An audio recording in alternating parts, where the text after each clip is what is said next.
Hello movie fans and welcome to Lost in the Reel. Today I am so excited to be talking about the new raunchy R-rated comedy, Bottoms, which MGM graciously provided for early review. This batshit crazy and ridiculous film about two lesbians who start a fight club at their high school will certainly not be for everyone. But will it be for you? Let's talk about it.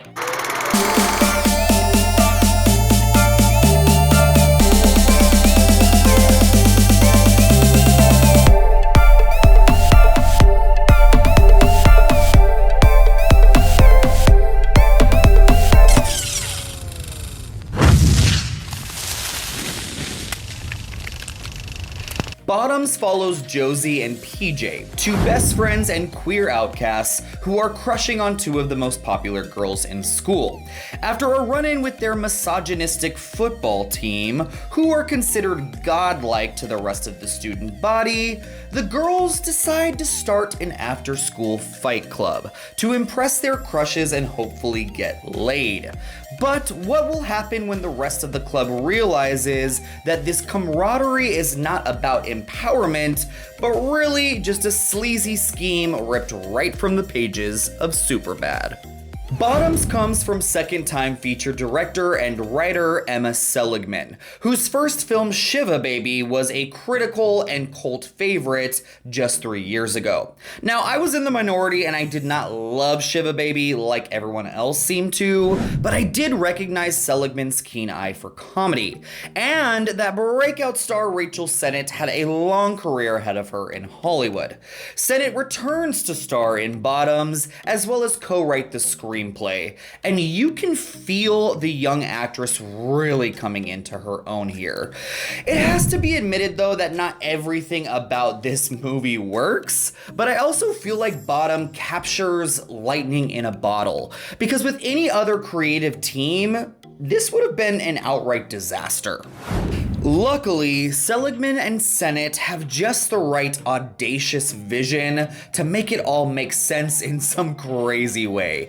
And they have an incredibly committed cast who are able to bring that vision to life. This is one of those movies that you will know about 5 minutes in if you're going to enjoy it or not.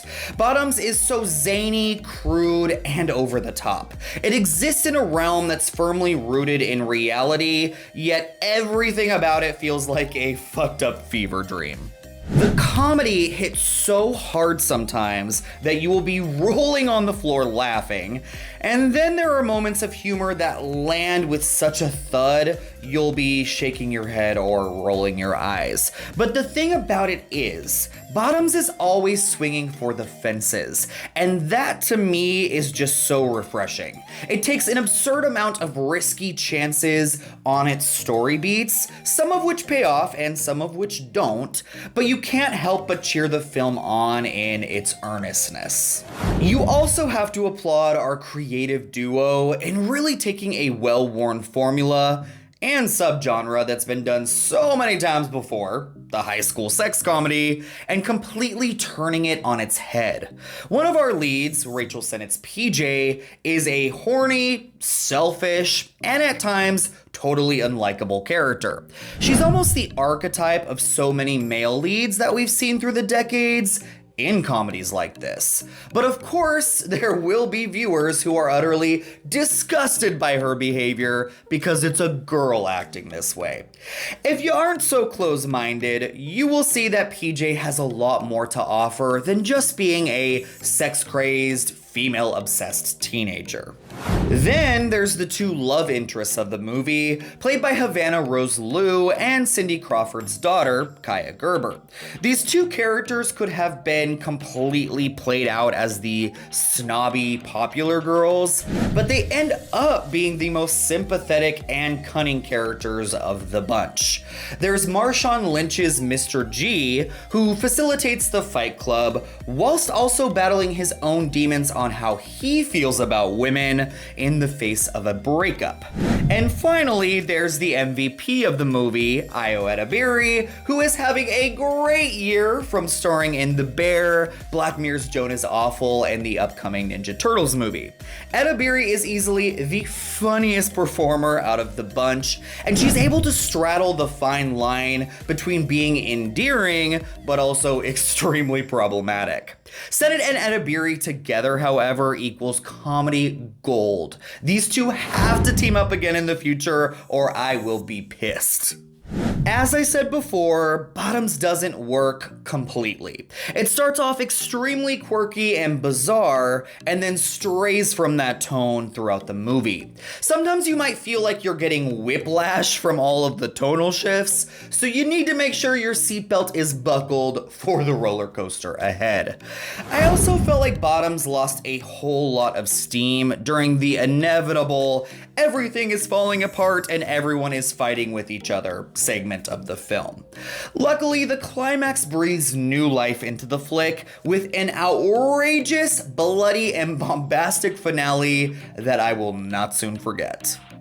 While Bottoms is not my favorite film of 2023 by any margin, I have a feeling like it might be the movie that I rewatched the most in my lifetime. Just like high school cult classics like Jawbreaker, Clueless, But I'm a Cheerleader, and of course, Mean Girls. It's the type of guilty pleasure comedy that has that special spark of magic to it. It's subversive and divisive. It's downright nasty, but also heartfelt. It's comforting and inclusive, and it takes a genre we all love and does something wildly different with it. Some people are saying that the R-rated raunchy comedy is back with a vengeance in 2023, and I say that Bottoms solidifies that.